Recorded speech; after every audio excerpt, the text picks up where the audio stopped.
नमस्कार दोस्तों, करियर वृद्धाश्रम चैनल में आप सभी का स्वागत करता हूं। आपके लिए उपस्थित हुआ एक नया वीडियो लेकर, जिसमें हम लोग बात करेंगे यूपी पीसीएस के कट ऑफ के बारे में। यह वीडियो उन बच्चों के लिए बहुत ही ज़्यादा महत्वपूर्ण है जो यूपी पीसीएस 2023 में कुछ एक मार्क्स है जिनका मेंस में सिलेक्शन रह गया, और यूपी पीसीएस 2024 की जो तैयारी कर रहे हैं उनके लिए सर्वाधिक महत्वपूर्ण ये वीडियो है बच्चों। तो आपको करना क्या है, फटाफट इसे एक बार लाइक कर देना है, अपने मित्रों के बीच में शेयर कर देना है, और नए हैं तो चैनल को सब्सक्राइब कर लीजिए। आज से ही बच्चों चैनल पर आरओ 2023 के लिए क्लासेस आपको मिलना शुरू हो जाएंगी। ज्योग्राफी से हम लोग स्टार्ट कर रहे हैं। विश्व का मानचित्र पहला टॉपिक होगा, जिसमें आपको लेक्चर आज शाम को 4 बजे से लेकर 6 बजे के बीच में मिल जाएगा। ठीक है, तो पहला लेक्चर ये रिकॉर्डेड है, फिर धीरे धीरे हम लोग क्या करेंगे, लाइव पे भी प्रोसीड करेंगे। तो वीडियो को एक बार लाइक कर दीजिए, शेयर कर दीजिए, चैनल को सब्सक्राइब कर दीजिए। अगर आरओ 2023 को वाकई में टारगेट कर रहे हैं तो ये सीरीज फॉलो कर लीजिए। जीएस की रामबाण सीरीज है, सारी महत्वपूर्ण चीज़ें मैं आपको इसमें कवर कराऊंगा। That will be free of cost. 140 number की जीएस आती है आरओ में, और 60 नंबर की हिंदी आती है। तो ये 140 नंबर का जीएस जो होता है वो डिसाइडिंग होता है, और इसमें जो जितना बेहतर करता है उतना ही उसका सिलेक्शन सुनिश्चित होता है, प्री में भी और आगे मेंस में भी सेम चीज़ होती है बच्चों।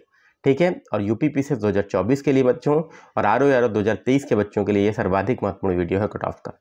चैनल को सब्सक्राइब कर लीजिए और बेल आइकन पे ऑल दबाइए, ताकि सारे नोटिफिकेशंस आपको मिलते रहें। और जितनी भी वीडियोस बच्चों में बनाता हूँ ये पीसीएस और आरओ के लिए ही डेडिकेटेड होती हैं, ये ध्यान रखिएगा। एक भी वीडियो छोड़ा मत करिए, सभी देखा करिए, सभी आपके लिए लाभकारी है।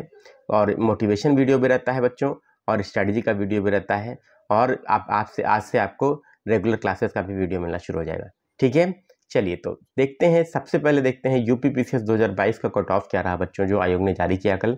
आप सबको पता चल गया होगा, सामान्य वर्ग का कट ऑफ जो गया है वो 111 मार्क्स गया है। अगर देखा जाए इसको क्वेश्चन में कन्वर्ट करके, तो नेगेटिव मार्किंग काटने कूटने के बाद अगर आपके 83 से लेकर 84 क्वेश्चन के बीच में आ रहे हैं, 84 क्वेश्चन ही मान लीजिए अगर आपके आ रहे हैं, तभी आपको मेंस देने का मौका मिला है। अब देखिए 80 से 90 की विशेष साइकिल में बहुत सारे बच्चे लगातार फंस रहे हैं। 21 में भी फंसे, 22 में भी फंसे, 23 में भी फंसे।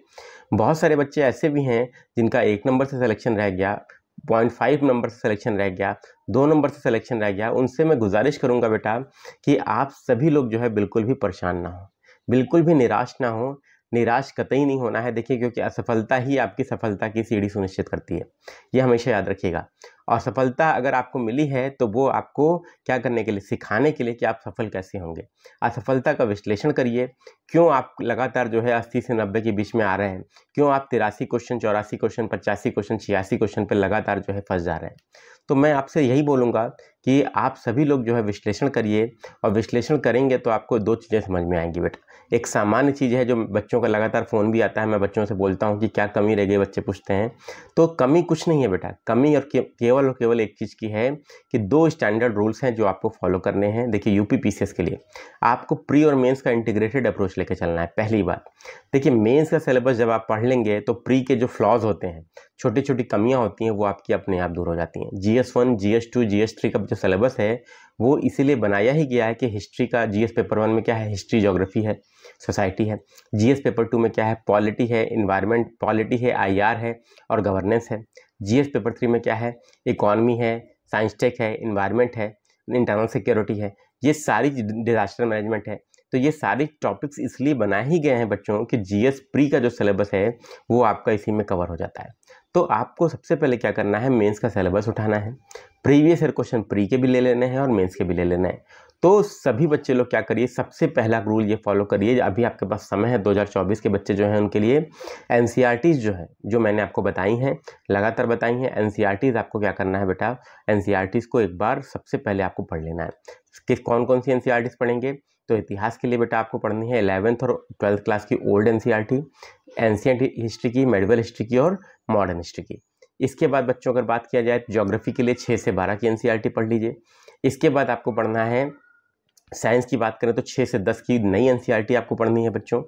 ठीक है, और ज्योग्राफी के लिए भी 6 से 12 की नई एनसीईआरटी ही पढ़नी है। हिस्ट्री के लिए केवल पुरानी पढ़ेंगे, ये बात ध्यान रखिएगा। ठीक है, इसके बाद बच्चों बात करते हैं पॉलिटी के लिए। तो पॉलिटी के लिए एनसीईआरटी पढ़ने की नीड नहीं है आपको, आप लक्ष्मीकांत अगर पढ़ लिया आपने तो that will be more than sufficient. और पूरे 70 चैप्टर आपको नहीं पढ़ने हैं, केवल 30 चैप्टर पढ़ने हैं, जो मैंने वीडियो बनाई हुई है ऑलरेडी चैनल पे है कि 7 दिनों में लक्ष्मीकांत कैसे कंप्लीट करें, उसको आप लोग क्या करिए, उसको देख लीजिए।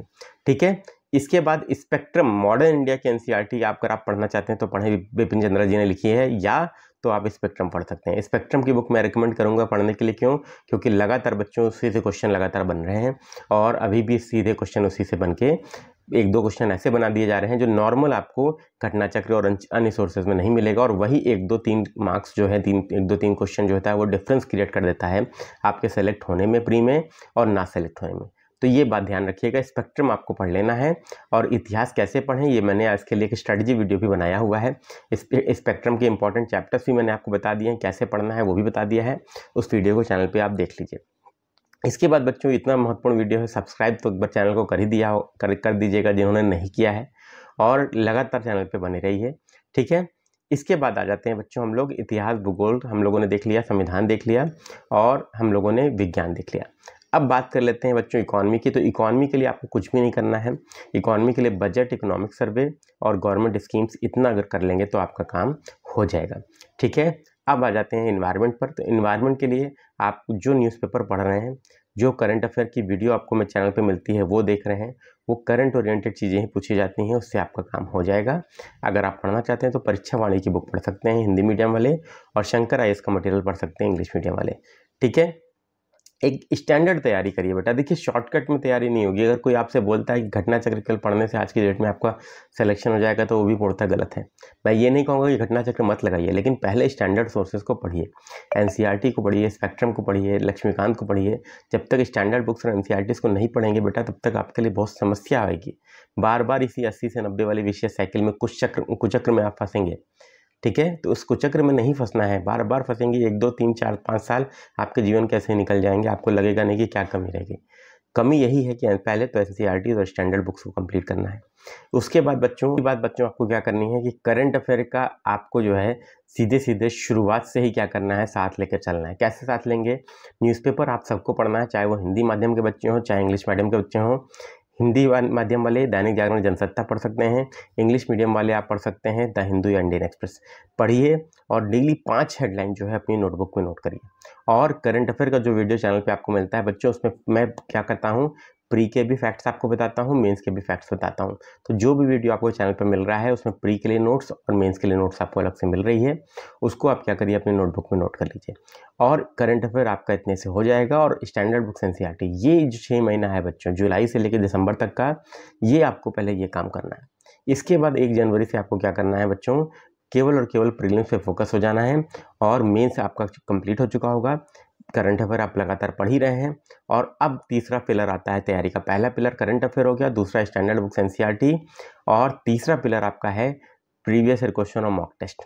तो जब आप पढ़ाई कर रहे होंगे बच्चा, तो प्रीवियस ईयर क्वेश्चन आप जुलाई से लेके दिसंबर तक में साथ में क्या कीजिए, रात में क्या करिए, आप पहले स्लॉट में आपने सुबह क्या किया, करंट अफेयर किया, दिन वाले स्लॉट में आपने स्टैंडर्ड बुक्स एनसीईआरटीज पढ़ ली, और रात वाला स्लॉट जो है बच्चों उसमें क्या करिए, उसमें आप जो है प्रीवियस ईयर क्वेश्चन, घटना चक्र, पूर्वालोकन जो है सब्जेक्ट वाइज, जैसे जो आपने पॉलिटी पढ़ा तो पॉलिटी पढ़े हैं लक्ष्मीकांत, तो पॉलिटी के क्वेश्चन रेलेवेंट चैप्टर्स के लगा लीजिए। तो ये नियम बना के 6 महीने रखिए बेटा, 1 साल का त्याग करना है। 1 साल अगर आपने त्याग कर दिया तो ये मान के चलिए कि सिलेक्शन होने से आपको दुनिया की कोई ताकत रोक नहीं पाएगी बच्चों। और इस 80 से 90 वाले विषय साइकिल में कभी नहीं फंसेंगे। और आप जब सेलेक्ट होंगे, जब प्री आप दे के आएंगे, तो आप निश्चित रूप से आप ये कॉलर ऊंचा करके घूमेंगे कि 100+ आपके सही होंगे नेगेटिव हटाने के बाद। ये मैं आपको गारंटी देता हूँ बच्चों, ये अपना कर आप लोग देखिए। तीसरा पिलर आता है बच्चों आपका मॉक टेस्ट। मॉक टेस्ट की आपको क्या करना है, कम से कम 1 जनवरी से लेकर आपको अप्रैल के बीच में 40 से 50 पेपर लगाने हैं बच्चों।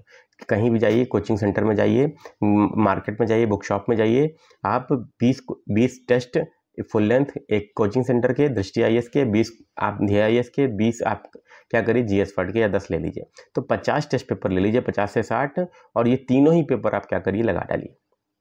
आप जब ये कर लेंगे बच्चों, और लगाना ही नहीं है, केवल विश्लेषण भी करना है। तो लगाना है के साथ साथ आपको विश्लेषण भी करना है। विश्लेषण के साथ आपको क्या करना है, जब आप क्या करेंगे, जो आपको नहीं आ रहा है उसको नोट भी बनाते चलना है। 1 जनवरी से अप्रैल तक जो आपकी नोट्स बनेगी वो टेस्ट पेपर वाली होगी। अभी तक जो आपने नोट्स बनाई होगी दिसंबर तक, वो आपकी previous year question along with standard book और एनसीईआरटी की होगी।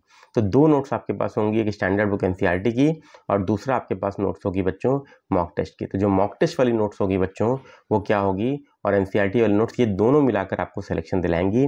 आपको आखिरी टाइम में किसी के ऊपर निर्भर नहीं रहना पड़ेगा, किसी मैगजीन पर निर्भर नहीं रहना पड़ेगा कि घटना चक्र की दृष्टि का हम लोग वेट करते हैं या घटना सार का वेट करते हैं, तो उस पर आपको क्या निर्भर नहीं रहना पड़ेगा बच्चों। तो हमेशा याद रखिएगा।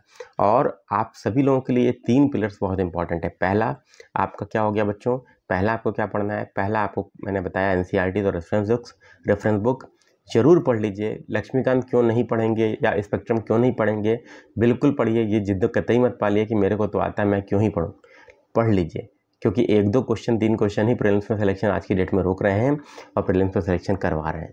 तो अफसोस ना हो काश कि 1 नंबर से सिलेक्शन रुक गया। तो जो जिनका 1 नंबर से रुका है या आधे नंबर से रुका है, उनसे मैं यही बोलूँगा, देखिए असफलता आपको हमेशा इसलिए आपके पास आती है कि आपको ये सिखाए कि आप सफल कैसे बन सकते हैं। और जो विजेता होते हैं, विनर्स होते हैं, वो they don't do different things, they do the things differently. जो विजेता होते हैं वो कुछ अलग चीज़ नहीं करते, वो चीज़ों को अलग तरीके से करते हैं। ये स्टैंडर्ड नियम फॉलो करिए। 3 पिलर्स हैं आपके प्रिपरेशन के, इसको फॉलो करिए। जो 3 पिलर्स जो मैंने आपको बताए हैं, ये 3 पिलर्स अगर आप फॉलो कर लेंगे तो यकीन मान के चलिए आपके लिए चीज़ें बहुत ही आसान होने वाली हैं। और असफलता आपके पास अगर आई है तो वो आपको सिखाने के लिए आई है कि आप सफल कैसे बन सकते हैं। निराश ना हो कतई। और 2023 में भी लगभग कट ऑफ इसी के आसपास ही रहा होगा बच्चों, ये मान के चलिए। तो ऐसा सिलेक्शन, ऐसी तैयारी करिए कि आप सेलेक्ट भी हों। और जो एक बात और आपसे मैं बोलना चाहूँगा बच्चों, कि अगर आप देखिए 90 से ऊपर रहेंगे या 95 से ऊपर रहेंगे या 100 से ऊपर रहेंगे, काट कूट के नेगेटिव मार्किंग क्वेश्चन की बात कर रहा हूँ, ध्यान दीजिएगा, तो आप प्री दे के आएंगे तो आप सीधे मेंस की तैयारी में जुट जाएंगे। और अगर 80 से 90 वाले विशेष साइकिल में रहेंगे, कुछ चक्र में रहेंगे, तो आप कभी भी मेंस की तैयारी नहीं कर पाएंगे जब तक प्री का रिजल्ट नहीं आएगा। और प्री और मेंस के बीच में 3 महीने का समय बच्चों मिलता है आप लोगों को। और जब 3 महीने का समय मिलता है, 3 महीने में से 1 महीना और 10 दिन अगर आपका निकल गया रिजल्ट का वेट करते करते, तो आपका अगर प्री हो भी गया तो भी आप मेंस के लिए तैयारी नहीं कर पाइएगा, मेंस को क्लियर नहीं कर पाइएगा। तो अब ये आपको डिसाइड करना है बच्चों कि आप प्री की तैयारी करना चाहते हैं कि प्री और मेंस के साथ में तैयारी करना चाहते हैं, प्री केवल क्लियर करना चाहते हैं कि प्री और मेंस साथ में क्लियर करना चाहते हैं, इंटरव्यू क्लियर करना चाहते हैं और सिलेक्शन लेना चाहते हैं। एसडीएम बनना है तो ये रूल फॉलो कर लीजिए, इंटीग्रेटेड तैयारी करिए। 3 पिलर्स को याद रखिए जो मैंने आपको बताया, NCERT reference book, current affair और टेस्ट सीरीज। ये 3 पिलर्स हैं, इनको फॉलो करिए, मोटिवेटेड रहिए। Best of luck to all of you. Channel को सब्सक्राइब कर लीजिए, जुड़े रहिए। आज से ही पीसीएस और आरओ के लिए क्लासेस आपकी स्टार्ट की जा रही हैं, वो निःशुल्क हैं। ज्योग्राफी से स्टार्ट कर रहा हूँ विश्व के मानचित्र से। सभी लोग चैनल को फॉलो करिए, सब्सक्राइब करिए।